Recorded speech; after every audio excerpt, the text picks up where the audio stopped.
ਹੁਣ ਤੁਸੀਂ Punjabi radio USA ਨੂੰ ਆਪਣੇ ਫੋਨ ਨੰਬਰਾਂ ਤੋਂ ਸੁਣ ਸਕਦੇ ਹੋ, ਜਿਸ ਦੇ ਵਿੱਚ USA ਦੇ ਲਈ 832 551 5029, 8325515029 ਜਾਂ 605 475 6868, 6054756868। ਟੋਰਾਂਟੋ ਕੈਨੇਡਾ ਦੇ ਲਈ 6479579633, ਬ੍ਰਿਟਿਸ਼ ਕੋਲੰਬੀਆ ਕੈਨੇਡਾ ਲਈ 7786560460 ਜਾਂ 6046709696, ਕੈਲਗਰੀ ਕੈਨੇਡਾ ਦੇ ਲਈ 5873150587, ਇਟਲੀ ਦੇ ਲਈ 396899970694, ਪਾਕਿਸਤਾਨ ਦੇ ਲਈ 9202137130, UK ਦੇ ਲਈ 3300101100, 3300101100, ਜਰਮਨੀ ਦੇ ਲਈ 5118090404, 511 80 90 40 41, ਫਰਾਂਸ ਦੇ ਲਈ 3318014255, 33 180 142 595, ਆਸਟ੍ਰੇਲੀਆ ਦੇ ਲਈ 612080805601, 6128080501। ਹੁਣ ਤੁਸੀਂ ਆਪਣੇ ਦੇਸ਼ਾਂ ਦੇ ਵਿੱਚੋਂ ਇਹਨਾਂ ਨੰਬਰਾਂ ਦੇ ਉੱਤੇ ਕਾਲ ਕਰਕੇ ਪੰਜਾਬੀ ਰੇਡੀਓ USA ਨੂੰ ਲਾਈਵ ਸੁਣ ਸਕਦੇ ਹੋ। ਇਸ ਦੇ ਨਾਲ ਹੀ ਤੁਸੀਂ ਖਬਰਾਂ, ਖਬਰ ਤੇ ਨਜ਼ਰ, ਸਿਹਤ ਸੰਭਾਲ ਦਾ ਪ੍ਰੋਗਰਾਮ, ਨਾਨ ਸਟਾਪ ਪੰਜਾਬੀ ਗੀਤ, ਗੁਰਬਾਣੀ ਰੇਡੀਓ, ਸ਼੍ਰੀ ਦਰਬਾਰ ਸਾਹਿਬ ਜੀ ਦੇ ਹੁਕਮਨਾਮਾ ਸਾਹਿਬ ਦੀ ਵਿਆਖਿਆ ਪੰਜਾਬੀ ਅਤੇ ਅੰਗਰੇਜ਼ੀ ਦੇ ਵਿੱਚ, ਵੱਖ-ਵੱਖ ਗੁਰੂ ਘਰਾਂ ਦਾ ਸਿੱਧਾ ਪ੍ਰਸਾਰਣ, ਇਹ ਸਾਰਾ ਕੁਝ ਇਹਨਾਂ ਨੰਬਰਾਂ ਤੇ ਡਾਇਲ ਕਰਕੇ ਸੁਣ ਸਕਦੇ ਹੋ, ਜਾਂ ਸਾਡੀ ਵੈਬਸਾਈਟ www.punjabiradiousa.com ਤੇ ਵੀ ਸੁਣ ਸਕਦੇ ਹੋ। ਸੁਣਦੇ ਰਹੋ Punjabi radio USA। Punjabi radio USA ਸੁਣ ਰਹੇ ਸਾਰੇ ਹੀ ਮਾਣਯੋਗ ਅਤੇ ਸਤਿਕਾਰ ਸਰੋਤਿਆਂ ਨੂੰ ਪੰਜਾਬੀ ਰੇਡੀਓ USA ਦੀ ਟੀਮ ਅਤੇ ਮੇਰੇ ਰਾਜਕਰਨਵੀਰ ਸਿੰਘ ਵੱਲੋਂ ਆਪ ਜੀ ਨੂੰ ਬਹੁਤ ਪਿਆਰ ਸਤਿਕਾਰ ਸਹਿਤ ਦੋਨੋਂ ਹੱਥ ਜੋੜ ਕੇ ਨਿੱਘੀ ਜਿਹੀ ਸਤਿ ਸ਼੍ਰੀ ਅਕਾਲ। ਸਭ ਨੂੰ ਜੀ ਆਇਆਂ ਨੂੰ ਆਖਦੇ ਹਾਂ। ਸਰੋਤਿਓ, ਪ੍ਰੋਗਰਾਮ ਖਬਰ 'ਤੇ ਨਜ਼ਰ ਲੈ ਕੇ ਹਾਜ਼ਰ ਹੋ ਚੁੱਕੇ ਹਾਂ। ਪ੍ਰੋਗਰਾਮ ਖਬਰ 'ਤੇ ਨਜ਼ਰ ਦੇ ਵਿੱਚ ਅੱਜ ਦੇ ਦਿਨ ਅਸੀਂ ਤੁਹਾਡੀ ਗੱਲਬਾਤ ਕਰਵਾਉਂਦੇ ਹਾਂ ਸੁਸ਼ੀਲ ਦੋਸਾਂਝ ਜੀ ਦੇ ਨਾਲ, ਚੰਡੀਗੜ੍ਹ ਸਟੂਡੀਓਜ਼ ਤੋਂ ਸਾਡੇ ਨਾਲ ਜੁੜਦੇ ਨੇ। ਤੁਸੀਂ ਇਹਨਾਂ ਦੇ ਕੋਲੋਂ ਰੋਜ਼ਾਨਾ ਖਬਰਾਂ ਦਾ ਬੁਲਟਨ ਜਿਹੜਾ ਜੀ ਸੁਣਦੇ ਹੋ। ਅਤੇ ਆਓ ਆਪਾਂ ਹਫ਼ਤੇ ਭਰ ਦੇ ਵਿੱਚ ਕੀ ਉੱਥੇ ਬੀਤਿਆ, ਕੀ ਚੱਲ ਰਿਹਾ ਆ, ਉਸ ਦੀ ਖਬਰਾਂ ਦੀ ਗਹਿਰਾਈ ਤੱਕ ਜਾਣ ਦੀ ਆਪਾਂ ਕੋਸ਼ਿਸ਼ ਕਰਦੇ ਹਾਂ। ਇਹਨਾਂ ਦੇ ਨਾਲ ਜੁੜਦੇ ਹਾਂ ਅਤੇ ਜੁੜ ਚੁੱਕੇ ਨੇ ਸੁਸ਼ੀਲ ਜੀ। ਜੀ ਆਇਆਂ ਨੂੰ, ਸਤਿ ਸ਼੍ਰੀ ਅਕਾਲ ਜੀ। ਬਹੁਤ ਬਹੁਤ ਮਿਹਰਬਾਨੀ ਰਾਜਕਰਨਵੀਰ ਸਿੰਘ ਜੀ, ਤੇ ਪੰਜਾਬੀ USA ਦੇ ਸਾਰੇ ਸਰੋਤਿਆਂ ਨੂੰ ਵੀ ਸੁਸ਼ੀਲ ਦੋਸਾਂਝ ਜੀ ਪਿਆਰ ਭਰੀ ਸਤਿ ਸ਼੍ਰੀ ਅਕਾਲ, ਆਦਾਬ ਤੇ ਨਮਸਕਾਰ। ਦੋਸਤੋ, ਅਸੀਂ ਖਬਰ ਤੇ ਨਜ਼ਰ ਪ੍ਰੋਗਰਾਮ ਤੁਹਾਡੇ ਰੂਬਰੂ ਹਾਂ। ਮੈਂ ਚੰਡੀਗੜ੍ਹ ਸਟੂਡੀਓ ਤੋਂ ਸੁਸ਼ੀਲ ਦੋਸਾਂਝ, ਤੇ ਸਾਡੇ ਨਾਲ ਤੁਹਾਡੇ ਸਟੂਡੀਓ ਤੋਂ ਰਾਜਕਰਨਵੀਰ ਸਿੰਘ ਜੀ ਨੇ। ਤੇ ਅਸੀਂ ਜਿੱਦਾਂ ਉਹਨਾਂ ਨੇ ਜ਼ਿਕਰ ਕੀਤਾ ਕਿ ਕੁਝ ਜ਼ਰੂਰੀ ਜਿਹੜੇ ਮੁੱਦੇ ਹੈ ਉਹਨਾਂ ਤੇ ਨਜ਼ਰਸਾਨੀ ਕਰਨ ਦੀ ਕੋਸ਼ਿਸ਼ ਕਰਾਂਗੇ, ਕੁਝ ਲੱਭਣ ਦੀ ਕੋਸ਼ਿਸ਼ ਕਰਾਂਗੇ ਕਿ ਜੋ ਦਿਖਾਈ ਦੇ ਰਿਹਾ ਉਸ ਦੇ ਥੱਲੇ ਵੀ ਕੁਝ ਹੋਰ ਸੱਚਾਈਆਂ ਪਈਆਂ ਹੋ ਸਕਦੀਆਂ। ਤੇ ਗੱਲਬਾਤ ਦਾ ਸਿਲਸਿਲਾ ਸ਼ੁਰੂ ਕਰਨਗੇ ਰਾਜਕਰਨਵੀਰ ਜੀ। ਸਾਡੇ ਅੱਜ ਦੇ ਪ੍ਰੋਗਰਾਮ ਖਬਰ 'ਤੇ ਨਜ਼ਰ ਇਸ ਨੂੰ ਸਪਾਂਸਰ ਕਰਦੇ ਨੇ ਖਾਲਸਾ ਇੰਸ਼ੋਰੈਂਸ ਏਜੰਸੀ ਵਾਲੇ, ਜਿਨ੍ਹਾਂ ਦੇ ਕੋਲੋਂ ਤੁਸੀਂ ਹਰ ਤਰ੍ਹਾਂ ਦੀ ਇੰਸ਼ੋਰੈਂਸ ਆ ਉਹ ਤੁਸੀਂ ਕਰਵਾ ਸਕਦੇ ਹੋ। ਉਹਨਾਂ ਦਾ ਫ਼ੋਨ ਨੰਬਰ 408 272 2500, 408 272 2500 ਦੇ ਉੱਤੇ। ਅਤੇ ਆਪਾਂ ਜਿਹੜੀ ਗੱਲਬਾਤ ਦੇ ਸਿਲਸਿਲੇ 'ਚ ਸ਼ੁਰੂ ਕਰਦੇ ਹਾਂ ਵੀ ਪੰਜਾਬ ਦੇ ਵਿੱਚ ਇਸ ਟਾਈਮ ਹੁਣ ਡਰੱਗ ਦਾ ਜਿਹੜਾ ਮਸਲਾ ਇੱਕ ਵਾਰੀ ਫੇਰ ਬਹੁਤ ਜ਼ਿਆਦਾ ਦੁਬਾਰਾ ਭਖ ਗਿਆ ਆ। ਪਿਛਲੇ ਦਿਨਾਂ ਦੇ ਵਿੱਚ ਜਗਦੀਪ ਚਹਿਲ ਉਸਨੇ ਕਿਹਾ ਵੀ ਉਸਨੇ ਬਿਕਰਮਜੀਤ ਸਿੰਘ ਮਜੀਠੀਆ ਇਹਨਾਂ ਨੂੰ ਕੁਛ ਲੱਖ ਰੁਪਈਏ, ਤਕਰੀਬਨ 35 ਲੱਖ ਰੁਪਈਏ ਦਿੱਤੇ ਆ। ਸੋ ਉਹ ਜਿਹੜਾ ਮਾਮਲਾ ਇੱਕ ਵਾਰੀ ਫੇਰ ਦੁਬਾਰਾ ਭਖਿਆ।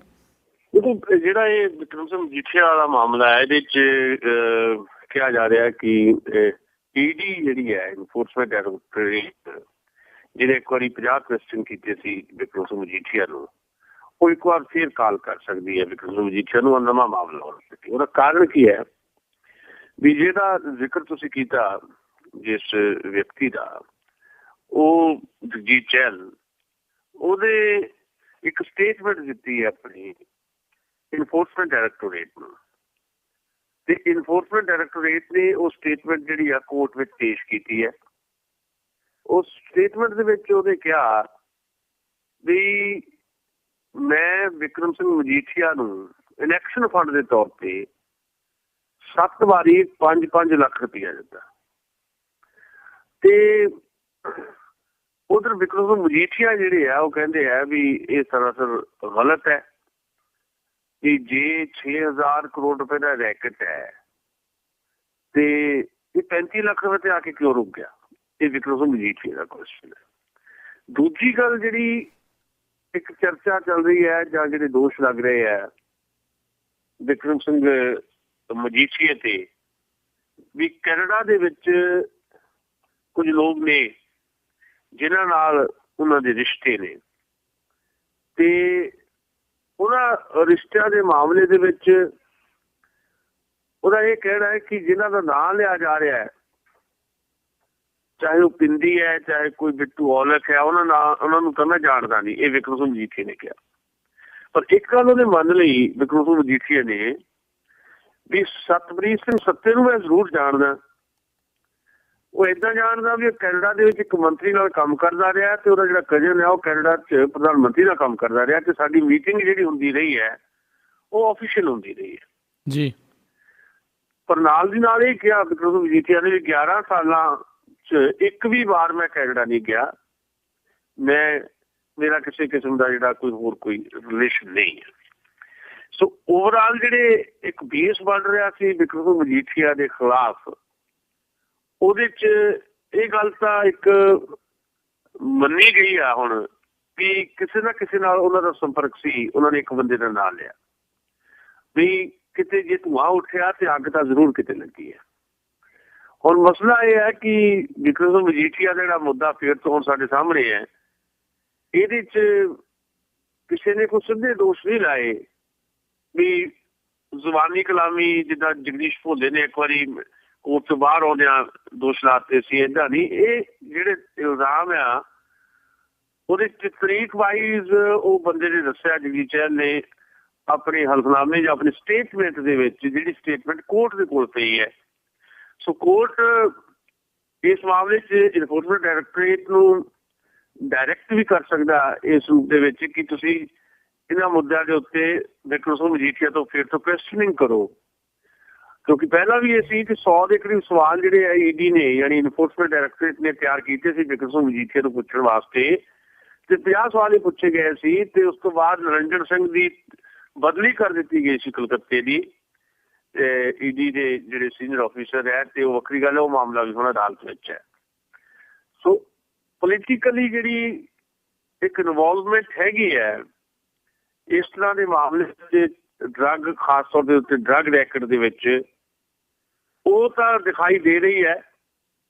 ਪਰ ਇਹਦੇ ਤੇ ਆਉਣ ਵਾਲੇ ਦਿਨਾਂ ਦੇ ਵਿੱਚ ਸਰਕਾਰ ਜਾਂ ਸਰਕਾਰ ਦੀਆਂ ਏਜੰਸੀਆਂ ਕਿਸ ਰੂਪ 'ਚ ਕੰਮ ਕਰਦੀਆਂ, ਕਿਉਂਕਿ ਸਾਡੇ ਇੱਥੇ ਜਿਹੜੀਆਂ ਏਜੰਸੀਆਂ ਹੈ ਜਿਹੜੀਆਂ ਅੰਡਰ ਗਵਰਨਮੈਂਟ ਕੰਮ ਕਰਦੀਆਂ, ਉਹਨਾਂ ਤੋਂ ਤੁਸੀਂ 100% ਦੀ ਟਰਾਂਸਪੇਰੈਂਸੀ ਦੀ ਜਾਂ ਪਾਰਦਰਸ਼ਤਾ ਦੀ ਉਮੀਦ ਨਹੀਂ ਰੱਖ ਸਕਦੇ, ਕਿਉਂਕਿ ਸਾਡਾ ਮੁਲਕ ਹੈ ਜਿਸ ਮੁਲਕ ਦੇ ਵਿੱਚ ਖੁਦ ਸੁਪਰੀਮ ਕੋਰਟ ਨੇ ਇਹ ਗੱਲ ਕਹੀ ਸੀ ਕਿ ਜਿਹੜਾ CBI ਹੈ ਇਹ CBI ਤੇ ਸਰਕਾਰੀ ਤੋਤਾ ਹੈ, ਤੇ CBI ਜਾਂ ਬਾਕੀ ਜਿਹੜੀਆਂ ਏਜੰਸੀਆਂ ਜਿਹੜੀਆਂ ਚਾਹੇ ਸਟੇਟ ਗਵਰਨਮੈਂਟ ਦੇ ਅੰਦਰ ਕੰਮ ਕਰਦੀਆਂ ਜਾਂ ਸੈਂਟਰ ਗਵਰਨਮੈਂਟ ਦੇ ਅੰਦਰ ਕੰਮ ਕਰਦੀਆਂ, ਉਹਨਾਂ ਤੋਂ ਤੁਸੀਂ 100% ਦੀ ਪਾਰਦਰਸ਼ਤਾ ਦੀ ਉਮੀਦ ਨਹੀਂ ਲਾ ਸਕਦੇ।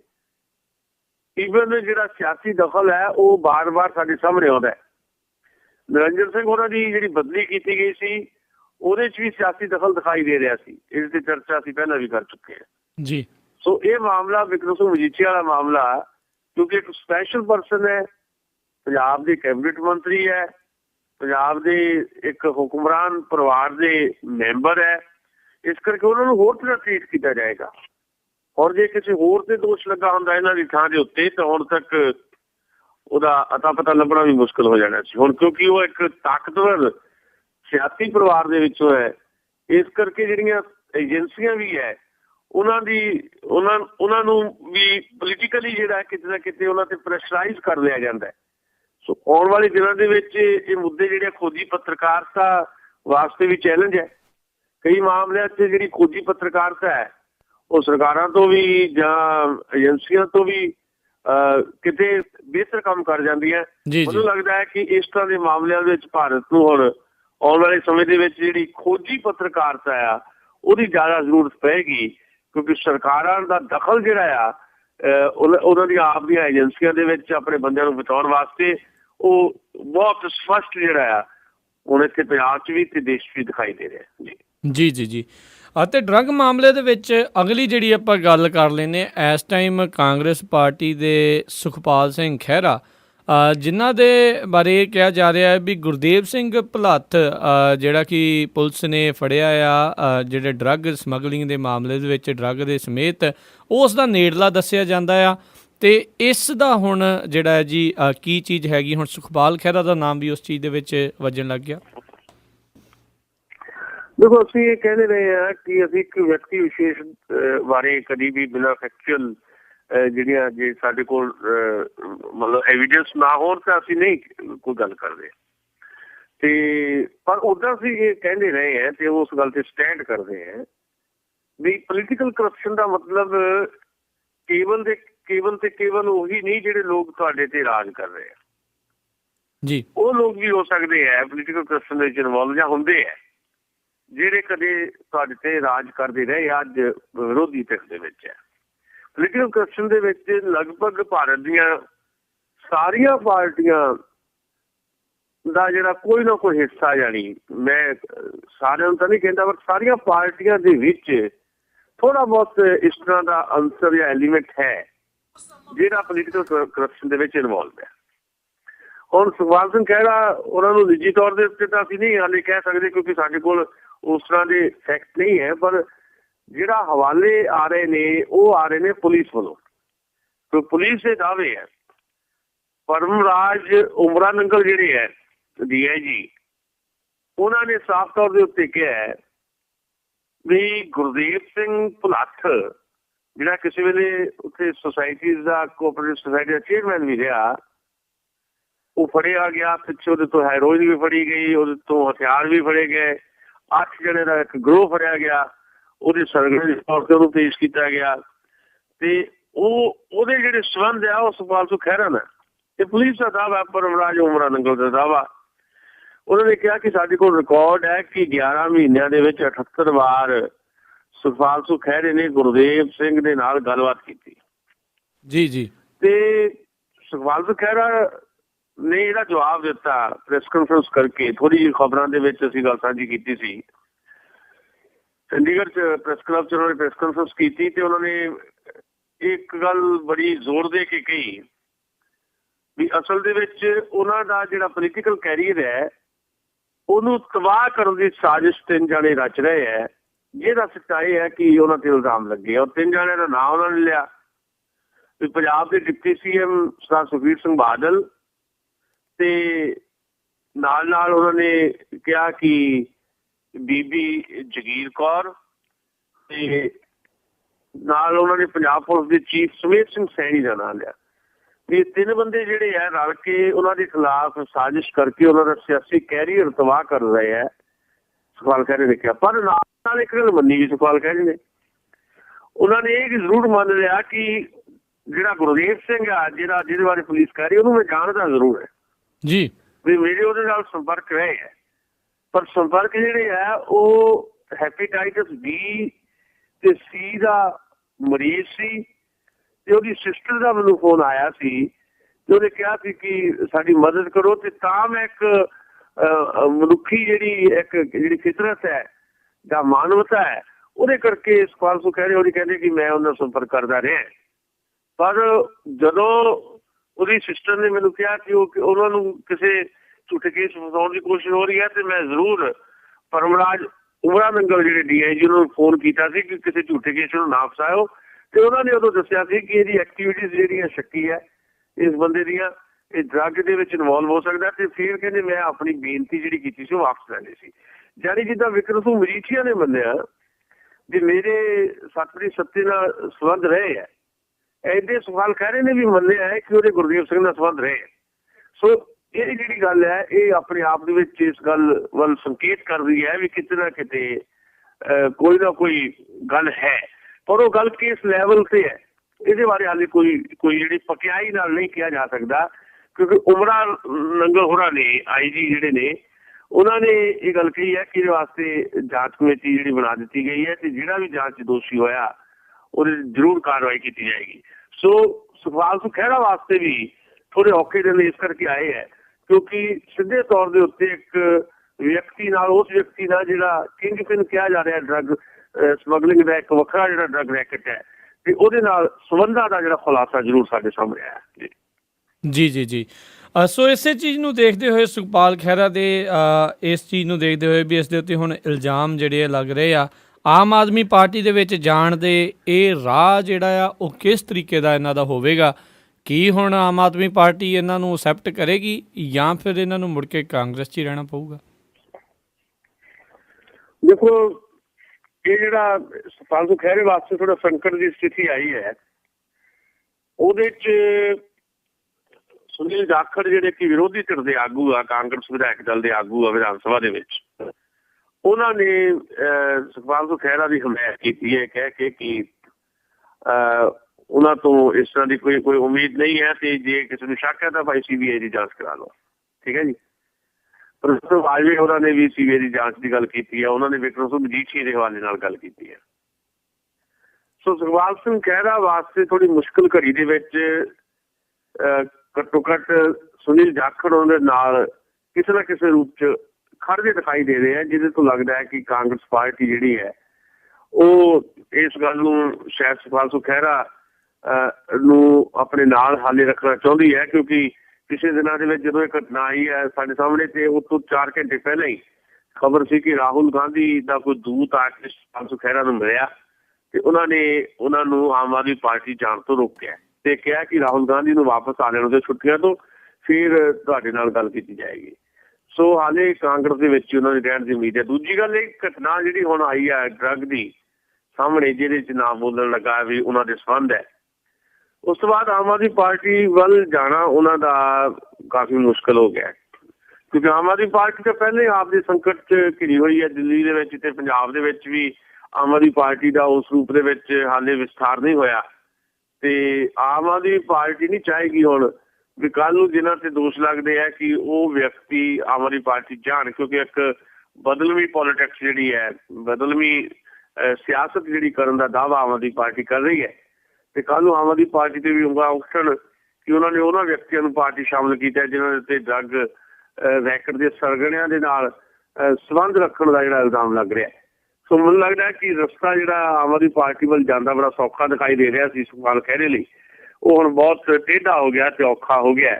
ਤੇ ਦੂਜਾ, ਕਾਂਗਰਸ ਪਾਰਟੀ ਜਿਹੜੀ ਹੈ ਇਸ ਮੌਕੇ ਦੇ ਉੱਤੇ ਕਿੰਨਾ ਕੁ ਸਾਥ ਦਿੰਦੀ ਹੈ ਸੁਖਪਾਲ ਖਹਿਰਾ ਦਾ, ਇਹ ਵੀ ਦੇਖਣ ਵਾਲੀ ਗੱਲ ਹੈ। ਤੇ ਹਾਲੇ ਕਾਂਗਰਸ ਤੋਂ ਬਿਨਾਂ ਕੋਈ ਬਦਲ ਨਹੀਂ ਹੈ ਸੁਖਪਾਲ ਖਹਿਰੇ ਕੋਲ, ਕਿਉਂਕਿ ਉਹਨਾਂ ਨੇ ਆਪਣੇ ਕੱਲ ਪ੍ਰੈਸ ਕਾਨਫਰੰਸ ਦੇ ਵਿੱਚ ਵੀ ਕਿਹਾ ਕਿ ਮੈਂ ਕਾਂਗਰਸੀ ਹੋਣ ਕਰਕੇ ਮੇਰੇ ਖਿਲਾਫ ਸਾਜ਼ਿਸ਼ ਰਚੀ ਜਾ ਰਹੀ ਹੈ। ਸੋ ਹਾਲੇ ਕਾਂਗਰਸ ਤੋਂ ਬਾਹਰ ਕੋਈ ਵੀ ਸਿਆਸੀ ਜੀਵਨ ਲੱਭਣਾ ਜਿਹੜਾ ਸੁਖਪਾਲ ਖਹਿਰੇ ਵਾਸਤੇ ਹੁਣ ਹੋਰ ਜ਼ਿਆਦਾ ਔਖਾ ਹੋ ਗਿਆ। ਜੀ ਜੀ ਅਤੇ ਅਗਲੀ ਜਿਹੜੀ ਆਪਾਂ ਗੱਲ ਜਿਹੜਾ ਰੁੱਖ ਕਰਦੇ ਹਾਂ ਧੂਰੀ ਦੀ ਜਿਹੜੀ ਬਾਈ ਇਲੈਕਸ਼ਨ ਆ ਉਸ ਦੇ ਵੱਲ, ਉਹ ਇਲੈਕਸ਼ਨ ਦਾ ਐਲਾਨ ਜਿਹੜਾ ਜੀ ਹੋ ਚੁੱਕਾ ਆ ਅਤੇ ਨਾਲ ਇਹ ਵੀ ਦੱਸਿਓ ਵੀ ਕਦੋਂ ਆ, ਕਿਵੇਂ ਆ ਸਾਰਾ ਕੁਛ, ਦੇ ਨਾਲ ਆਮ ਆਦਮੀ ਪਾਰਟੀ ਨੂੰ ਲੈ ਕੇ ਵੀ ਜਿਹੜਾ ਸਵਾਲ ਜਿਹੜਾ ਜੀ ਆਪਾਂ ਕਰਦੇ ਹਾਂ। ਆਮ ਆਦਮੀ ਪਾਰਟੀ ਜਦ ਉੱਥੋਂ ਇਲੈਕਸ਼ਨ ਦੇ ਵਿੱਚ MP ਦੀ ਇਲੈਕਸ਼ਨ 'ਚ ਖੜ੍ਹੇ ਸੀਗੇ, ਭਗਵੰਤ ਮਾਨ 38,000 ਵੋਟਾਂ ਤੋਂ ਵੱਧ ਦੀ ਉੱਥੇ ਜਿਹੜੀ बढ़त ਜਿਹੜੀ ਸੀਗੀ ਵੱਧ ਸੀਗੀਆਂ ਉੱਥੇ ਉਹ ਜਿੱਤੇ ਸੀਗੇ ਅਤੇ ਹੁਣ ਜਿਹੜਾ ਉਹਨਾਂ ਨੇ ਇਹ ਫੈਸਲਾ ਲਿਆ ਵੀ ਉਹ ਧੂਰੀ ਦੀ ਇਲੈਕਸ਼ਨ ਜਿਹੜੀ ਆ ਉਹ ਨਹੀਂ ਲੜਨਗੇ। ਕੀ ਕਾਰਨ ਹੋ ਸਕਦੇ ਆ ਵੀ ਉਹ ਇਲੈਕਸ਼ਨ ਨਹੀਂ ਲੜ ਰਹੇ? ਕੀ ਉਹਨਾਂ ਦੇ ਆਪਸੀ ਮਨਮੁਟਾਵ ਨੇ? ਤੇ ਜੇ ਲੋਕ ਸਵਾਲ ਕਰਦੇ ਨੇ ਤਾਂ ਉਸ ਦਾ ਕੀ ਇਹ ਜਵਾਬ ਦੇ ਸਕਣਗੇ? ਨੰਬਰ ਇੱਕ ਤਾਂ ਧੂਰੀ ਦੀ ਜ਼ਿਮਨੀ ਚੋਣ ਐਲਾਨ ਦਿੱਤੀ ਗਈ, ਅੱਜ ਤੋਂ ਚੋਣ ਜ਼ਾਬਤਾ ਲਾਗੂ ਹੋ ਗਿਆ। 11 ਅਪ੍ਰੈਲ ਨੂੰ ਜਿਹੜੀਆਂ ਵੋਟਾਂ ਪੈਣੀਆਂ ਤੇ 15 ਅਪ੍ਰੈਲ ਨੂੰ ਇਹਦਾ ਨਤੀਜਾ ਆ ਜਾਏਗਾ। ਹੁਣ ਉੱਥੇ ਕਾਂਗਰਸ ਪਾਰਟੀ ਵਾਲੇ, ਕਿਉਂਕਿ ਉਹ ਸੀਟ ਕਾਂਗਰਸ ਦੀ ਆ, ਅਰਵਿੰਦ ਖੰਨਾ ਕਾਂਗਰਸ ਦੇ MLA ਸੀ, ਸੋ ਕਾਂਗਰਸ ਪਾਰਟੀ ਵਾਲੇ ਵੀ ਪਰ ਤੋੜ ਰਹੇ ਹੈ ਵੀ ਕਿਹਨੂੰ ਟਿਕਟ ਜਿਹੜੀ ਹੈ ਤੇ ਸ਼੍ਰੋਮਣੀ ਅਕਾਲੀ ਦਲ ਤੇ BJP ਵਾਲੇ ਵੀ। ਪਰ ਸਵਾਲ ਵੱਡਾ ਇਹ ਹੈ ਕਿ ਆਮ ਆਦਮੀ ਪਾਰਟੀ ਚੋਣ ਕਿਉਂ ਨਹੀਂ ਲੜ ਰਹੀ? ਆਮ ਆਦਮੀ ਪਾਰਟੀ ਜਿਹਨੇ ਹਜੇ 8-9 ਮਹੀਨੇ ਪਹਿਲੇ ਲੋਕ ਸਭਾ ਦੀਆਂ ਚੋਣਾਂ ਹੋਈਆਂ ਤੇ ਭਗਵੰਤ ਮਾਨ ਸੰਗਰੂਰ ਤੋਂ ਖੜੇ ਸੀਗੇ ਆਮ ਆਦਮੀ ਪਾਰਟੀ ਵੱਲੋਂ ਤੇ ਭਗਵੰਤ ਮਾਨ 2 ਲੱਖ ਤੋਂ ਜ਼ਿਆਦਾ ਵੋਟਾਂ ਨਾਲ ਜਿੱਤੇ ਹੈ ਤੇ ਉਸ ਜਿੱਤ ਦੇ ਵਿੱਚ ਧੂਰੀ ਵਿਧਾਨ ਸਭਾ ਦੇ ਵਿੱਚ 4 ਤੋਂ ਜ਼ਿਆਦਾ ਦੀ ਲੀਡ ਵੀ ਸ਼ਾਮਲ ਹੈ। ਉਹ ਸੌਖੀ ਜਿਹੀ ਗੱਲ ਹੈ ਕਿ ਜੇ ਇੱਕ ਪਾਰਟੀ 9 ਮਹੀਨੇ ਪਹਿਲਾਂ ਇੱਕ ਵਿਧਾਨ ਸਭਾ ਹਲਕੇ ਤੋਂ ਕੋਈ 1000-2000 ਦੀ ਲੀਡ ਨਹੀਂ, 36,000 ਤੋਂ ਜ਼ਿਆਦਾ ਦੀ ਲੀਡ ਲੈ ਰਹੀ ਹੈ। ਉਹ ਤਾਂ ਆਪਣਾ ਉਮੀਦਵਾਰ ਕਿਉਂ ਨਹੀਂ ਖੜਾ ਕਰ ਰਹੀ? ਲੋਕਾਂ ਦੀ ਸਾਡੀ ਜਵਾਬਦੇਹੀ ਕੀ ਰਹਿ ਜਾਂਦੀ ਹੈ? ਇਹ ਲੌਜਿਕ ਤਾਂ ਸਮਝ ਆਉਂਦਾ ਸੀ ਜਦੋਂ ਨਗਰ ਨਿਗਮ ਤੇ ਨਗਰ ਕੌਂਸਲ ਦੀਆਂ ਚੋਣਾਂ ਨਹੀਂ ਲੜੀਆਂ ਆਮ ਆਦਮੀ ਪਾਰਟੀ ਨੇ, ਤਾਂ ਆਮ ਆਦਮੀ ਪਾਰਟੀ ਨੇ ਇਹ ਕਿਹਾ ਕਿਉਂਕਿ ਸਾਡੀ ਸਾਰੀ ਜਿਹੜੀ ਜਥੇਬੰਦਕ ਤਾਕਤ ਦਿੱਲੀ ਦੀਆਂ ਚੋਣਾਂ 'ਚ ਲੱਗੀ ਹੋਈ ਹੈ, ਯਾਨੀ ਸਾਡੀ ਮਸਰੂਫੀਅਤ ਇੰਨੀ ਹੈ ਕਿ ਅਸੀਂ ਦਿੱਲੀ ਤੋਂ ਬਾਹਰ ਨਹੀਂ ਆ ਸਕਦੇ, ਇਸ ਕਰਕੇ ਅਸੀਂ ਨਗਰ ਨਿਗਮ ਤੇ ਨਗਰ ਕੌਂਸਲ ਦੀਆਂ ਚੋਣਾਂ ਨਹੀਂ ਲੜਨੀਆਂ। ਤੇ ਇਹ ਮਜਬੂਰੀ ਤਾਂ ਸਮਝ ਆਉਂਦੀ ਸੀ ਉਹਨਾਂ ਦੀ। ਪਰ ਇੱਕ ਸੀਟ ਜਿਹੜੀ ਸੀਟ ਉਹ ਬਿਲਕੁਲ ਜਿੱਤੀ ਹੋਈ ਸਮਝਦੇ ਹੈ, 36,000 ਵੋਟਾਂ ਦੀ ਲੀਡ ਵੀ MP ਨੂੰ ਮਿਲੀ ਹੋਵੇ ਤੇ ਫਿਰ ਉੱਥੋਂ ਉਮੀਦਵਾਰ ਖੜਾ ਨਾ ਕਰਨਾ ਤੇ ਲੌਜਿਕ ਇਹ ਦੇਣਾ ਕਿ ਆਮ ਆਦਮੀ ਪਾਰਟੀ ਜਿਹੜੀ ਹੈ ਉਹ ਹਾਲੇ ਆਪਣੀ ਰੀਕਨਸਟਰਕਸ਼ਨ ਦੀ ਪ੍ਰਕਿਰਿਆ ਦੇ ਵਿੱਚ ਹੈ, ਤੇ ਇਹ ਗੱਲ ਹਜ਼ਮ ਨਹੀਂ ਹੁੰਦੀ। ਲੋਕਾਂ ਪ੍ਰਤੀ ਤੁਹਾਡੀ ਜਵਾਬਦੇਹੀ ਕੀ ਰਹਿ ਗਈ ਜੀ? ਆਮ ਆਦਮੀ ਪਾਰਟੀ ਜਿਹੜੀ ਇੱਕ ਆਦਰਸ਼ਕ ਕਿਸਮ ਦੀ ਪਹੁੰਚ ਲੈ ਕੇ ਚੱਲਣ ਦਾ ਦਾਅਵਾ ਕਰਦੀ ਆਈ ਹੈ, ਉਹ ਕਿਹਨੂੰ ਜਿੱਤਣ 'ਚ ਮਦਦ ਕਰੇਗੀ? ਇੱਥੇ ਕਾਂਗਰਸ ਤੇ ਅਕਾਲੀ ਦਲ ਦੋ ਹੀ ਪ੍ਰਮੁੱਖ ਧਿਰਾਂ ਨਾ ਜੀ ਉੱਥੇ। ਜੀ। ਤੇ ਤੀਜੀ ਧਿਰ ਦੇ ਤੌਰ ਤੇ ਉੱਭਰਦਾ ਸੀ ਆਮ ਆਦਮੀ ਪਾਰਟੀ ਨੇ। ਆਮ ਆਦਮੀ ਪਾਰਟੀ ਨੇ ਆਪਣਾ ਕੈਂਡੀਡੇਟ ਨਹੀਂ ਦੇਣਾ ਤੇ ਮਦਦ ਕਿਹਦੀ ਹੋਏਗੀ?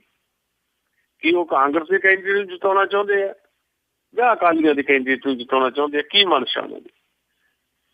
ਮਨਸ਼ਾ ਸਾਫ਼ ਹੈ ਕਿ ਉਹ ਉੱਥੇ ਕਿਸੇ ਵੀ ਕਿਸਮ ਦਾ ਰਿਸਕ ਨਹੀਂ ਲੈਣਾ ਚਾਹੁੰਦੇ। ਯਾਨੀ ਪਹਿਲਾਂ ਹੀ ਆਮ ਆਦਮੀ ਪਾਰਟੀ ਇਹ ਪ੍ਰਚਾਰ ਨਹੀਂ ਕਰਵਾ ਲੈਣਾ ਚਾਹੁੰਦੀ ਵੀ ਹਾਂ ਜੇ ਕੱਲ੍ਹ ਨੂੰ ਹਾਰ ਗਏ ਤਾਂ ਹਾਂ ਵੀ ਆਮ ਆਦਮੀ ਪਾਰਟੀ ਜਿਹੜੀ ਦਾਅਵੇ ਕਰਦੀ ਹੈ 2017 ਦੇ ਵਿੱਚ ਇੱਕ ਰਾਜਸੀ ਬਦਲ ਦੇਣ ਦੇ, ਤੇ ਉਹ ਦਾਅਵੇ ਜਿਹੜੇ ਆ ਉਹ ਹਵਾ ਹੋ ਜਾਣਗੇ। ਇਹ ਡਰ ਦੇ ਵਿੱਚੋਂ ਇਹ ਚੋਣ ਨਹੀਂ ਲੜੀ ਜਾ ਰਹੀ। ਦੂਜਾ ਉਹਨਾਂ ਦਾ ਆਪਸੀ ਕਾਟੋ-ਕੜੀ ਚੰਨਾ ਹੈ ਤੇ ਟਿਕਟ ਕਿਹਨੂੰ ਵੀ ਦਿੱਤੀ ਜਾਏ, ਉਹ ਟਿਕਟ ਦੇ ਇੱਕ ਨਹੀਂ 5-5 6-6 ਦਾਅਵੇਦਾਰ ਜਿਹੜੇ ਆ ਉੱਥੇ ਇਕੱਠੇ ਹੋ ਗਏ। ਇਸ ਸੰਕਟ ਦੇ ਚੱਲਦੇ ਆਮ ਆਦਮੀ ਪਾਰਟੀ ਜਿਹੜੀ ਹੈ ਚੋਣ ਮੈਦਾਨ 'ਚ ਨਹੀਂ ਉਤਰ ਰਹੀ। ਪਰ ਇਹ ਆਮ ਆਦਮੀ ਪਾਰਟੀ ਦੇ ਵਰਤਮਾਨ ਲਈ ਵੀ ਠੀਕ ਨਹੀਂ ਹੈ ਤੇ ਭਵਿੱਖ ਲਈ ਵੀ ਠੀਕ ਨਹੀਂ ਹੈ ਜੀ। ਅਤੇ ਨਾਲ ਹੀ ਆਮ ਆਦਮੀ ਪਾਰਟੀ ਨੂੰ ਲੈ ਕੇ ਦਿੱਲੀ ਦਾ ਜਿਹੜਾ ਘਮਾਸਾਨ ਆ, ਕੀ ਪੋਜੀਸ਼ਨ ਆ, ਕੀ ਲੇਟੈਸਟ ਅਪਡੇਟ ਆ ਜੀ? ਕੌਣ ਕਿਸ ਨੂੰ ਹੁਣ ਕੀ ਕਹੀ ਜਾ ਰਿਹਾ ਹੈ? ਦੇਖੋ, ਸੰਜੇ ਸਿੰਘ ਨੇ ਤੇ 3 ਹੋਰ ਜਿਹੜੇ ਵੱਡੇ ਲੀਡਰ ਹੈ, ਅਸੀਂ ਖਬਰਾਂ 'ਚ ਤੁਹਾਡੇ ਨਾਲ ਥੋੜ੍ਹੀ ਗੱਲ ਸਾਂਝੀ ਕੀਤੀ ਹੈ, ਉਹਨਾਂ ਨੇ ਇਹ ਸਾਫ਼ ਤੌਰ ਤੇ ਕਹਿ ਦਿੱਤਾ ਕਿ ਯੋਗੇਂਦਰ ਯਾਦਵ ਤੇ ਪ੍ਰਸ਼ਾਂਤ ਭੂਸ਼ਣ ਪਾਰਟੀ ਦੇ ਖਿਲਾਫ ਕੰਮ ਕਰ ਰਹੇ ਸੀ। ਇਸ ਕਰਕੇ ਉਹਨਾਂ ਨੂੰ PAC ਦੇ ਵਿੱਚ ਜਿਹੜੀ ਟੌਪ ਮੋਸਟ ਜਿਹੜੀ ਕਮੇਟੀ ਹੈ, ਪੋਲੀਟੀਕਲ ਅਫੇਅਰਸ ਕਮੇਟੀ ਜਿਹਨੂੰ ਆਪਾਂ ਕਹਿੰਦੇ ਹਾਂ, ਰਾਜਸੀ ਮਾਮਲੇ ਵਾਲੀ ਕਮੇਟੀ, ਤੇ ਉਹਦੇ ਵਿੱਚ ਉਹਨਾਂ ਨੂੰ ਕੱਢਿਆ ਗਿਆ। ਜੇ ਉਹ ਪਾਰਟੀ ਦੇ ਵਿੱਚ ਪਾਰਟੀ ਵਿਰੋਧੀ ਕੰਮ ਕਰ ਰਹੇ ਸੀ, ਦਿੱਲੀ ਦੇ ਵਿੱਚ ਅਰਵਿੰਦ ਕੇਜਰੀਵਾਲ ਨੂੰ ਜਿੱਤਣ ਨਹੀਂ ਸੀ ਦੇਣਾ ਚਾਹੁੰਦੇ, ਉਹ ਚਾਹੁੰਦੇ ਸੀ ਕਿ ਅਰਵਿੰਦ ਕੇਜਰੀਵਾਲ ਦਿੱਲੀ ਦੇ ਵਿੱਚ ਵਿਰੋਧੀ ਧਿਰ ਦੇ ਤੌਰ ਤੇ ਹੀ ਵਿਧਾਨ ਸਭਾ ਦੇ ਵਿੱਚ ਬੈਠਣ, ਤਾਂ ਫਿਰ ਇਹ ਗੱਲਾਂ ਤਾਂ ਪਹਿਲੇ ਤੁਹਾਡੇ ਕੋਲ ਸੀਗੀਆਂ ਤੇ ਫਿਰ ਵੀ ਤੁਸੀਂ ਪਾਰਟੀ ਦੇ ਵਿੱਚ ਉਹਨਾਂ ਨੂੰ ਕਿਉਂ ਰੱਖਿਆ? ਜੇ ਹੁਣ ਵੀ ਤੁਹਾਨੂੰ ਪਤਾ ਲੱਗ ਗਿਆ ਤਾਂ ਪਾਰਟੀ 'ਚ ਹਾਲੇ ਵੀ ਤੁਸੀਂ ਰੱਖੀ ਬੈਠੇ ਹੋ। ਫਿਰ ਪ੍ਰਾਇਮਰੀ ਜਿਹੜੀ ਮੈਂਬਰਸ਼ਿਪ ਹੈ, ਜਿਹੜਾ ਆਪਣੀ ਪਾਰਟੀ ਦੇ ਚੀਫ ਜਾਂ ਮੁਖੀ ਨੂੰ ਹੀ ਉਹਦੀਆਂ ਲੱਤਾਂ ਖਿੱਚਣ ਤੱਕ ਗਏ ਹੋਣ, ਫਿਰ ਉਹ ਪਾਰਟੀ ਦੀ ਮੁੱਢਲੀ ਮੈਂਬਰਸ਼ਿਪ ਵੀ ਕਿਉਂ ਉਹਨਾਂ ਦੇ ਕੋਲ ਜੀ? ਦਰਅਸਲ ਆਮ ਆਦਮੀ ਪਾਰਟੀ ਜਿਹੜੀ ਹੈ, ਇਹਦੇ ਬਾਰੇ ਮੈਂ ਬੜੀ ਸਪਸ਼ਟ ਹੀ ਰਾਏ ਅੱਗੇ ਰੱਖਦਾ ਰਿਹਾ। ਮੈਂ ਕਹਿਣਾ ਰਿਹਾ ਕਿ ਸਾਨੂੰ ਇਹਦੇ ਤੇ ਬਹੁਤ ਜ਼ਿਆਦਾ ਇਮੋਸ਼ਨਲ ਨਹੀਂ ਹੋਣ ਦੀ ਜ਼ਰੂਰਤ, ਰਿਐਲਿਟੀ ਸਮਝਣ ਦੀ ਜ਼ਰੂਰਤ ਹੈ। ਰਿਐਲਿਟੀ ਇਹ ਹੈ ਬਈ ਜਦੋਂ ਵੀ ਕਿਸੇ ਵੀ ਕਿਸਮ ਦਾ ਕੋਈ ਇਨਕਲਾਬ ਆਉਂਦਾ ਨਾ ਜੀ, ਉਹ ਇਨਕਲਾਬ ਲਿਆਉਣ ਵਾਸਤੇ ਜਿੰਨੀ ਤੁਸੀਂ ਤਾਕਤ ਵਰਤੀ ਹੁੰਦੀ ਹੈ, ਉਸ ਇਨਕਲਾਬ ਦੀ ਰਾਖੀ ਵਾਸਤੇ ਉਸ ਤੋਂ 7 ਗੁਣਾ ਜ਼ਿਆਦਾ ਤਾਕਤ ਚਾਹੀਦੀ ਹੈ। ਤੇ ਇੱਥੇ ਤਾਂ ਉਲਟ ਹੋ ਗਿਆ ਮਾਮਲਾ। ਇੱਥੇ ਜਿੱਤ ਦੇ ਜਸ਼ਨ ਵੀ ਪੂਰੇ ਨਹੀਂ ਸੀ ਹੋਏ, 1767 ਸੀਟਾਂ ਜਿੱਤੀਆਂ ਤੇ ਨਾਲ ਦੇ ਨਾਲ ਦੋਸ਼ ਲੱਗਣੇ ਸ਼ੁਰੂ ਹੋ ਗਏ ਇੱਕ ਦੂਜੇ ਦੇ ਉੱਤੇ। ਇੱਥੇ ਅਸਲ 'ਚ ਸੁਪਰ ਈਗੋ ਕੰਮ ਕਰ ਰਹੀ ਹੈ ਤੇ ਲੀਡਰਸ਼ਿਪ ਦਾ ਜਿਹੜਾ ਇੱਕ ਲਾਲਸਾ ਆ ਉਹ ਤੰਗ ਕਰਦੀ ਹੈ। ਇਹ ਲਾਲਸਾ ਹੋਣੀ ਮਨੁੱਖੀ ਫਿਤਰਤ ਹੈ, ਪਰ ਜੇ ਕਿਤੇ ਪਾਰਟੀਆਂ ਇੱਕ ਆਈਡੀਓਲੋਜੀ ਦੇ ਉੱਤੇ ਉਸਰੀਆਂ ਹੋਣ ਤਾਂ ਨਿੱਜੀ ਲਾਲਸਾ ਜਿਹੜੀ ਆ ਮਰ ਜਾਂਦੀ ਹੈ। ਤੁਸੀਂ ਸਮੂਹ ਦੇ ਵਿੱਚ ਫੈਸਲਾ ਕਰਦੇ ਹੋ, ਫਿਰ ਤੁਸੀਂ ਸਮੂਹਕ ਹਿੱਤ ਦੇਖਦੇ ਹੋ। ਆਮ ਆਦਮੀ ਪਾਰਟੀ ਦੀ ਸਭ ਤੋਂ ਵੱਡੀ ਦਿੱਕਤ ਇਹ ਹੈ ਕਿ ਇਹ ਨਿੱਜ ਦੇਖਦੀ ਹੈ। ਇੱਥੇ ਅਰਵਿੰਦ ਕੇਜਰੀਵਾਲ ਦੇਖਦੇ ਹੈ ਕਿ ਮੈਂ ਕਿਵੇਂ ਕਾਇਮ ਦਾਇਮ ਰਹਿਣਾ, ਇੱਥੇ ਕੁਮਾਰ ਵਿਸ਼ਵਾਸ ਦੇਖਦੇ ਆ ਕਿ ਮੈਂ ਕਿਵੇਂ ਕਾਇਮ ਦਾਇਮ ਰਹਿਣਾ, ਤੇ ਇੱਥੇ ਪ੍ਰਸ਼ਾਂਤ ਪੁੱਛਦੇ ਹੈ ਵੀ ਜੇ ਆਮ ਆਦਮੀ ਪਾਰਟੀ ਵੱਲੋਂ ਚੀਫ ਮਿਨਿਸਟਰ ਅਰਵਿੰਦ ਕੇਜਰੀਵਾਲ ਹੈ ਤਾਂ ਫਿਰ ਉਹ ਆਮ ਆਦਮੀ ਪਾਰਟੀ ਦਾ ਚੀਫ ਕਿਉਂ ਆ, ਉਹਦੇ ਸਾਹਮਣੇ ਮੈਂ ਕਿਉਂ ਨਹੀਂ ਹੈਗਾ, ਇੱਕ ਬੰਦਾ ਦੋ ਅਹੁਦਿਆਂ ਤੇ ਕਿਉਂ ਹੈ। ਇੱਥੇ ਜੋਗਿੰਦਰ ਯਾਦਵ ਦਾ ਆਪਣਾ ਮਨ ਕਰਦਾ ਹੈ ਕਿ ਉਹ ਆਮ ਆਦਮੀ ਪਾਰਟੀ ਦੇ ਨੈਸ਼ਨਲ ਕਨਵੀਨਰ ਹੋਣ। ਹੁਣ ਇੱਕ ਚੀਜ਼ ਹੈ, ਉਹਦੇ ਵਾਸਤੇ ਕਈ ਲੋਕਾਂ ਦਾ ਮਨ ਲਲਚਾ ਰਿਹਾ, ਯਾਨੀ ਉੱਥੇ ਨਿੱਜ ਹਾਵੀ ਹੈ। ਜੇ ਇੱਕ ਪੋਲੀਟੀਕਲ ਆਈਡੀਓਲੋਜੀ ਦੇ ਉੱਤੇ ਪਾਰਟੀ ਉਸਰੀ ਹੁੰਦੀ ਤਾਂ ਫਿਰ ਉੱਥੇ ਨਿੱਜ ਨਹੀਂ ਸੀ ਰਹਿਣਾ, ਫਿਰ ਸਮੂਹ ਦੇ ਵਿੱਚ ਫੈਸਲੇ ਹੋਣੇ ਸੀ। ਸੋ ਇਸ ਸਿਚੁਏਸ਼ਨ ਦੇ ਵਿੱਚ ਹੀ ਤੁਸੀਂ ਇਹ ਸਾਰੀ ਚੀਜ਼ ਨੂੰ ਜਿਹੜਾ ਆ ਸਕੈਨ ਕਰ ਸਕਦੇ ਹੋ। ਭਗਵੰਤ ਮਾਨ ਦੇ ਜਿਹੜੇ ਬਿਆਨ ਹੈ ਉਹ ਵੀ ਤੁਸੀਂ ਏਦਾਂ ਸਕੈਨ ਕਰ ਸਕਦੇ ਹੋ ਕਿ ਜੋਗਿੰਦਰ ਯਾਦਵ ਦੇ ਖਿਲਾਫ ਜਾਂ ਪ੍ਰਸ਼ਾਂਤ ਭੂਸ਼ਣ ਦੇ ਖਿਲਾਫ ਜਦੋਂ ਬਿਆਨ ਦਿੰਦੇ ਹੈ ਤੇ ਆਪਣੇ ਆਪ ਨੂੰ ਅਰਵਿੰਦ ਕੇਜਰੀਵਾਲ ਦੇ ਬਹੁਤ ਨੇੜੇ ਹੋਣ ਦਾ ਦਿਖਾਉਣ ਦੀ ਜਿਹੜੀ ਕੋਸ਼ਿਸ਼ ਕਰਦੇ ਹੈ ਤਾਂ ਉਹਨਾਂ ਦੇ ਮਨ ਦੇ ਵਿੱਚ ਇਹ ਜ਼ਰੂਰ ਇੱਕ ਗੱਲ ਜਿਹੜੀ ਹੈ ਲਗਾਤਾਰ ਅੰਦਰ ਫੈਲਦੀ ਹੁੰਦੀ ਹੈ ਵੀ ਪੰਜਾਬ ਦੇ ਅਗਲੇ ਮੁੱਖ ਮੰਤਰੀ ਦੇ ਤੌਰ ਤੇ ਉਹਨਾਂ ਨੂੰ ਪ੍ਰੋਜੈਕਟ ਕੀਤਾ ਜਾਏਗਾ। ਸੋ ਇਹ ਸਾਰੀਆਂ ਚੀਜ਼ਾਂ ਜਿਹੜੀਆਂ ਇਹਨੂੰ ਇਹ ਸ਼ਾਇਦ ਕਈ ਵਾਰੀ ਨੰਗੀ ਅੱਖ ਨਾਲ ਨਹੀਂ ਦਿਖਦੀਆਂ, ਪਰ ਇਹਦੇ ਥੱਲੇ ਜਿਹੜੀ ਤੈਰਦੀ ਹੋਈ ਜਿਹੜੀ ਇੱਕ ਇਸ ਤਰ੍ਹਾਂ ਦੀ ਇੱਕ ਰਿਵਰ ਹੈ, ਜਿਹੜੀ ਇੱਛਾਵਾਂ ਦੀ ਰਿਵਰ ਹੈ, ਇੱਛਾਵਾਂ ਦੀ ਨਦੀ ਹੈ ਜਿਹੜੀ, ਉਹ ਸਾਨੂੰ ਜ਼ਰੂਰ ਦਿਖਾਈ ਦੇ ਜਾਂਦੀ ਹੈ। ਜੀ ਜੀ ਅਤੇ ਅਗਲੀ ਜਿਹੜੀ ਆਪਾਂ ਨਾਲ ਹੀ ਗੱਲ ਕਰਦੇ ਹਾਂ, ਲੋਕ ਸਭਾ ਦੇ ਵਿੱਚ ਜਿਹੜਾ ਬਿੱਲ ਆ ਭੂਮੀ ਗ੍ਰਹਿਣ ਦਾ ਜਿਹੜਾ ਬਿੱਲ ਆ ਉਹ ਕਹਿੰਦੇ ਜੀ ਤਕਰੀਬਨ 9 ਸੋਧਾਂ ਦੇ ਨਾਲ ਜਿਹੜਾ ਜੀ ਪਾਸ ਹੋਇਆ ਆ। ਕਿਹੜੀ ਚੀਜ਼ ਪਾਸ ਹੋਈ ਆ ਇਸ ਦੇ ਵਿੱਚ, ਤੇ ਕੀ ਲੱਗਦਾ ਹੈ ਵੀ ਇਹ ਬਿੱਲ ਰਾਜ ਸਭਾ 'ਚ ਪਾਸ ਹੋ ਕੇ ਅੱਗੇ ਪਹੁੰਚੂਗਾ ਸਾਈਨ ਹੋਣ ਲਈ? ਦੇਖੋ, ਜ਼ਮੀਨ ਐਕਵਾਇਰ ਬਿੱਲ ਜਿਹੜਾ ਹੈ ਅਸਲ ਦੇ ਵਿੱਚ ਪਾਸ ਕਰ ਦਿੱਤਾ ਗਿਆ ਲੋਕ ਸਭਾ ਦੇ ਵਿੱਚ। ਕਾਂਗਰਸ ਪਾਰਟੀ ਤੇ ਬੀਜੂ ਜਨਤਾ ਦਲ TRS ਵਗੈਰਾ ਨੇ ਬਾਇਕਾਟ ਕੀਤਾ। ਈਵਨ ਜਿਹੜੀ ਸਰਕਾਰ ਦਾ ਹਿੱਸਾ ਸ਼ਿਵ ਸੈਨਾ ਉਹਨੇ ਵੀ ਵਾਕਆਊਟ ਕੀਤਾ, ਉਹ ਵੋਟਿੰਗ ਸ਼ਾਮਲ ਨਹੀਂ ਹੋਈ। ਕੁਝ ਸੋਧਾਂ ਕੀਤੀਆਂ ਗਈਆਂ, ਜਿਹੜੀਆਂ ਪ੍ਰਮੁੱਖ ਸੋਧਾਂ ਜਿਹੜੀਆਂ ਆ, ਜਿਹੜਾ ਪ੍ਰੈਸ਼ਰ ਰਿਹਾ ਸਰਕਾਰ ਤੇ ਉਹ ਇਹ ਹੈ ਕਿ ਇੱਕ ਤਾਂ ਇੰਡਸਟਰੀਅਲ ਕਾਰੀਡੋਰ ਜਿਹੜਾ ਹਾਈਵੇ ਹੈ ਤੇ ਰੇਲਵੇ ਲਾਈਨ, ਇਹਨਾਂ ਦੋਵਾਂ ਪਾਸਿਓਂ 1 ਕਿਲੋਮੀਟਰ ਤੱਕ ਹੀ ਜਿਹੜਾ ਆ ਜ਼ਮੀਨ ਐਕਵਾਇਰ ਕੀਤੀ ਜਾ ਸਕੇਗੀ। ਫਿਰ ਜਿਹੜੇ ਕਿਸਾਨ ਹੈ ਜੇ ਉਹ ਪ੍ਰਭਾਵਿਤ ਹੁੰਦੇ ਟੱਬਰ ਜਿਹੜੇ ਕਿਸਾਨਾਂ ਦੇ, ਉਹਨਾਂ ਦੇ ਇੱਕ ਮੈਂਬਰ ਨੂੰ ਲਾਜ਼ਮੀ ਤੌਰ ਤੇ ਨੌਕਰੀ ਦਿੱਤੀ ਜਾਏਗੀ। ਹੁਣ ਜ਼ਿਲ੍ਹਾ ਲੈਵਲ ਤੇ ਸੁਣਵਾਈ ਵੀ ਹੋ ਸਕੇਗੀ, ਸ਼ਿਕਾਇਤਾਂ ਜਿਹੜੀਆਂ ਉਹਨਾਂ ਦਾ ਨਿਵਾਰਨ ਵੀ ਕੀਤਾ ਜਾਏਗਾ। ਕੋਸ਼ਿਸ਼ ਕੀਤੀ ਜਾਏਗੀ ਕਿ ਘੱਟੋ ਘੱਟ ਜ਼ਮੀਨ ਐਕਵਾਇਰ ਹੋਵੇ। ਇੱਦਾਂ ਦੀਆਂ ਕੁਝ ਸੋਧਾਂ, ਪਰ ਇਹਨਾਂ ਸੋਧਾਂ ਦੇ ਵਿੱਚ ਵੀ ਤੁਸੀਂ ਦੇਖ ਸਕਦੇ ਹੋ ਕਿ ਜਿੱਦਾਂ ਹੁਣ ਇਹ ਹੈ ਵੀ ਇਹ ਕੋਸ਼ਿਸ਼ ਕੀਤੀ ਜਾਊਗੀ ਵੀ ਘੱਟੋ ਘੱਟ ਜ਼ਮੀਨ ਅਖਬਾਰ ਹੋਵੇ। ਇਹ ਕਹਿ ਦਿੱਤਾ ਘੱਟੋ ਘੱਟ ਜ਼ਮੀਨ ਅਖਬਾਰ ਵੀ ਹੋਣੀ। ਅਸਲ ਜਿਹੜਾ ਮਾਮਲਾ ਉਹ ਹੈ ਕਿ ਜਿਹੜਾ ਪਹਿਲਾ ਕਾਨੂੰਨ ਹੈ ਉਹਦੇ 'ਚ ਜਿਹੜਾ ਨਿੱਜੀ ਵਰਤੋਂ ਲਈ ਲੈਂਡ ਐਕੁਇਸ਼ਨ ਲਈ ਜਿਹੜਾ ਆ 70 ਤੋਂ 80% ਤੋਂ ਜ਼ਿਆਦਾ ਜ਼ਮੀਨ ਮਾਲਕਾਂ ਦੀ ਸਹਿਮਤੀ ਜ਼ਰੂਰੀ ਸੀ। ਇਹ ਨਹੀਂ ਕੀਤਾ ਗਿਆ। ਇਹਨੂੰ ਫੇਰ ਤੋਂ ਸ਼ਾਮਲ ਕਰਾਉਣ ਵਾਸਤੇ ਤ੍ਰਿਣਮੂਲ ਕਾਂਗਰਸ ਦੇ ਸੁਗਾਤ ਰਾਏ ਨੇ ਇੱਕ ਸੋਧ ਵੀ ਪੇਸ਼ ਕੀਤੀ, ਪਰ ਉਹ ਸੋਧ ਜਿਹੜੀ ਹੈ ਰੱਦ ਕਰ ਦਿੱਤੀ ਗਈ। ਜਿਹੜੀ ਨੀਅਰ ਅਬਾਊਟ 125 ਸੋਧਾਂ ਜਿਹੜੀਆਂ ਵਿਰੋਧੀ ਧਿਰਾਂ ਨੇ ਪੇਸ਼ ਕੀਤੀਆਂ ਉਹ ਸਾਰੀਆਂ ਰੱਦ ਕਰ ਦਿੱਤੀਆਂ। ਇਸ ਸਿਚੁਏਸ਼ਨ ਦੇ ਵਿੱਚ ਜਿਹੜਾ ਜ਼ਮੀਨ ਐਕਵਾਇਰ ਬਿੱਲ ਲੋਕ ਸਭਾ 'ਚ ਪਾਸ ਹੋ ਗਿਆ, ਜੇ ਰਾਜ ਸਭਾ ਦੇ ਵਿੱਚ ਵੀ ਪਾਸ ਹੋ ਜਾਵੇ ਤੇ ਕਾਨੂੰਨ ਬਣ ਜਾਏਗਾ, ਤੇ ਇਹ ਕਾਨੂੰਨ ਖਤਰਨਾਕ ਹੈ, ਨੰਬਰ 1 ਜੀ। ਪਰ ਜਿਹੜਾ ਤੁਹਾਡਾ ਸਵਾਲ ਹੈ ਕਿ ਰਾਜ ਸਭਾ 'ਚ ਕੀ ਹੋਏਗਾ, ਤੇ ਸਾਡੇ ਕੋਲ ਜਿਹੜੀ ਅੰਕੜੇ ਹੈ ਉਹਦੇ ਮੁਤਾਬਕ ਰਾਜ ਸਭਾ ਦੇ ਵਿੱਚ ਇਹਦਾ ਪਾਸ ਮੁਸ਼ਕਿਲ ਹੈ। ਓਪੋਜੀਸ਼ਨ ਬਹੁਤ ਤਿੱਖਾ ਵਿਰੋਧ ਕਰ ਰਿਹਾ। ਇਸ ਵੇਲੇ 245 ਮੈਂਬਰੀ ਸਦਨ ਹੈ ਰਾਜ ਸਭਾ ਦਾ, ਜਿਹਦੇ 'ਚ 241 ਮੈਂਬਰ ਹੈ, 4 ਸੀਟਾਂ ਖਾਲੀ ਹੈ। ਬਿੱਲ ਪਾਸ ਕਰਾਉਣ ਵਿੱਚ ਘੱਟੋ ਘੱਟ 122 MP ਰਾਜ ਸਭਾ ਦੇ ਉਹਨਾਂ ਦੀ ਜਮਾਇਤ ਚਾਹੀਦੀ ਹੈ, ਜਦਕਿ 124 ਤਾਂ ਸਿੱਧੇ ਵਿਰੋਧ 'ਚ ਹੈ। ਇਹ 'ਚ ਕਾਂਗਰਸ ਦੇ 67 ਹੈ, ਸਮਾਜਵਾਦੀ ਪਾਰਟੀ ਦੇ 15, ਜਨਤਾ ਦਲ ਯੂਨਾਈਟਿਡ ਦੇ 12, ਤ੍ਰਿਣਮੂਲ ਕਾਂਗਰਸ ਦੇ 11, ਬਹੁਜਨ ਸਮਾਜ ਪਾਰਟੀ ਦੇ 10 ਹੈ ਤੇ CPIM ਦੇ 9 ਹੈ। ਹੁਣ ਇੱਥੇ ਘੁੰਡੀ ਜਿਹੜੀ ਉਹ ਸਮਝ ਆ ਰਹੀ ਹੈ ਕਿ ਥੋੜੇ ਦਿਨ ਪਹਿਲਾਂ ਕਾਂਗਰਸੀ ਚੀਫ ਤੇ ਪੱਛਮੀ ਬੰਗਾਲ ਦੀ ਮੁੱਖ ਮੰਤਰੀ ਬੀਬੀ ਮਮਤਾ ਬੈਨਰਜੀ ਮਿਲ ਕੇ ਆਏ ਆ ਨਰਿੰਦਰ ਮੋਦੀ ਨੂੰ ਤੇ 20,000 ਕਰੋੜ ਤੋਂ ਜ਼ਿਆਦਾ ਦਾ ਪੈਕੇਜ ਮੰਗਿਆ ਉਹਨਾਂ ਨੇ ਪੱਛਮੀ ਬੰਗਾਲ ਲਈ। ਹੁਣ ਉਹਦੇ ਚ ਜਿਹੜੀ ਫਿਰ ਬਾਅਦ ਜਿਹੜਾ ਬਿਆਨ ਵੀ ਦਿੱਤਾ ਬੀਬੀ ਮਮਤਾ ਨੇ ਵੀ ਅਸੀਂ ਚੱਲਾਂਗੇ ਤੇ ਕੱਲ ਨੂੰ ਜੇ ਮਮਤਾ ਬੈਨਰਜੀ ਦਾ ਜਿਹੜਾ ਰਿਕਾਰਡ ਹੈ, ਕਿਉਂਕਿ ਉਹ ਕਿਸੇ ਵੀ ਨਾਲ ਜਾ ਸਕਦੀ ਹੈ, ਉਹ ਯੂਪੀ ਗਵਰਨਮੈਂਟ 'ਚ ਵੀ ਮੰਤਰੀ ਰਹੀ ਹੈ, NDA 'ਚ ਵੀ ਮੰਤਰੀ ਰਹੀ ਹੈ। ਕੱਲ ਨੂੰ ਜੇ ਮਮਤਾ ਵਰਗੀ ਜਿਹੜੀ ਇੱਕ ਲੀਡਰ ਹੈ ਜਿਹਦੇ ਕੋਲ ਕੁਝ MP ਹੈਗੇ ਹੈ ਜਿਹੜੇ ਖਾਸ ਤੌਰ ਦੇ ਉੱਤੇ ਤ੍ਰਿਣਮੂਲ ਕਾਂਗਰਸ ਦੇ 11 MP ਹੈ ਰਾਜ ਸਭਾ ਦੇ ਵਿੱਚ, ਉਹ ਹੈਲਪ ਕਰ ਸਕਦੇ ਆ। ਤੇ ਫਿਰ ਕਿਉਂਕਿ ਉਹਨਾਂ ਦਾ ਇੱਕ ਪੂਰੇ ਦਾ ਪੂਰਾ ਰਿਕਾਰਡ ਇੱਦਾਂ ਦਾ ਵੀ ਉਹਨਾਂ ਦੀ ਕੋਈ ਪੋਲੀਟੀਕਲੀ ਕੋਈ ਆਈਡੀਓਲੋਜੀਕਲ ਕਮਿਟਮੈਂਟ ਨਹੀਂ ਹੈ ਕਿਸੇ ਨਾਲ ਵੀ। ਸੋ ਇੱਦਾਂ ਦਾ ਕੰਮ ਵੀ ਹੋ ਸਕਦਾ, ਕੋਈ ਟੁੱਟ ਭੱਜ ਹੋ ਸਕਦੀ ਹੈ ਤੇ ਬਿੱਲ ਪਾਸ ਵੀ ਹੋ ਸਕਦਾ ਹੈ। ਪਰ ਹਾਲ ਦੀ ਘੜੀ ਜੋ ਸਿਚੁਏਸ਼ਨ ਹੈ ਉਹਦੇ ਵਿੱਚ ਸਾਰੇ ਆਪਣੇ ਆਪਣੇ ਵੋਟ ਬੈਂਕ ਦੀ ਲੜਾਈ ਲੜ ਰਹੇ ਹੈ ਤੇ ਹਾਲ ਦੀ ਘੜੀ ਰਾਜ ਸਭਾ ਦੇ ਵਿੱਚ ਪਾਸ ਹੋਣਾ ਮੁਸ਼ਕਲ ਹੈ। ਜੇ ਉਹ ਰਾਜ ਸਭਾ 'ਚ ਪਾਸ ਨਹੀਂ ਹੁੰਦਾ, ਵਾਪਸ ਲੋਕ ਸਭਾ ਜਾਏਗਾ ਤੇ ਕੁਝ ਹੋਰ ਸੋਧਾਂ ਇਹਦੇ 'ਚ ਕੀਤੀਆਂ ਜਾ ਸਕਣਗੀਆਂ। ਜੀ ਜੀ ਜੀ ਜੀ ਤੇ ਬਹੁਤ ਬਹੁਤ ਤੁਹਾਡਾ ਧੰਨਵਾਦ ਕਰਦੇ ਹਾਂ, ਤੁਸੀਂ ਸਾਡੇ ਨਾਲ ਸੁਸ਼ੀਲ ਦੋਸਾਂਝ ਜੀ ਜੁੜੇ ਤੇ ਇਹਨਾਂ ਖਬਰਾਂ ਦੇ ਪਿੱਛੇ ਕੀ ਆ ਉਸ ਦੇ ਬਾਰੇ ਜਿਹੜੀ ਆ ਸਾਡੇ ਨਾਲ ਸਾਡੇ ਸਰੋਤਿਆਂ ਦੇ ਨਾਲ ਇਹ ਜਾਣਕਾਰੀ ਸਾਂਝੀ ਕੀਤੀ। ਅਗਲੇ ਹਫਤੇ ਤੱਕ ਲਈ ਤੁਹਾਡਾ ਬਹੁਤ ਬਹੁਤ ਧੰਨਵਾਦ, ਮਿਹਰਬਾਨੀ, ਸਤਿ ਸ੍ਰੀ ਅਕਾਲ। ਸ਼ੁਕਰੀਆ, ਮਿਹਰਬਾਨੀ। ਸੋ ਤੇ ਸੁਣ ਰਹੇ ਸੀ ਆਪਾਂ ਇਹ ਪ੍ਰੋਗਰਾਮ ਖਬਰ ਤੇ ਨਜ਼ਰ ਸੁਸ਼ੀਲ ਦੋਸਾਂਝ ਜੀ ਦੇ ਨਾਲ। ਅੱਜ ਦਾ ਪ੍ਰੋਗਰਾਮ ਹੁਣ ਇੱਥੇ ਹੀ ਸਮਾਪਤ ਹੈ। ਮੇਰੇ ਰਾਜਕਰਨਵੀਰ ਸਿੰਘ ਵੱਲੋਂ ਵੀ ਆਪ ਜੀ ਨੂੰ ਬਹੁਤ ਹੀ ਪਿਆਰ ਸਤਿਕਾਰ ਸਹਿਤ ਦੋਨੋਂ ਅੱਜ ਜੋੜ ਕੇ ਨਿੱਘੀ ਜਿਹੀ ਸਤਿ ਸ੍ਰੀ ਅਕਾਲ। ਯੂਨੀਵਰਸਿਟੀ ਦੇ ਵਾਸਤੇ ਖੇਡਦੇ ਰਹੋ ਤੇ ਸੁਣਦੇ ਰਹੋ ਪੰਜਾਬੀ ਰੇਡੀਓ USA।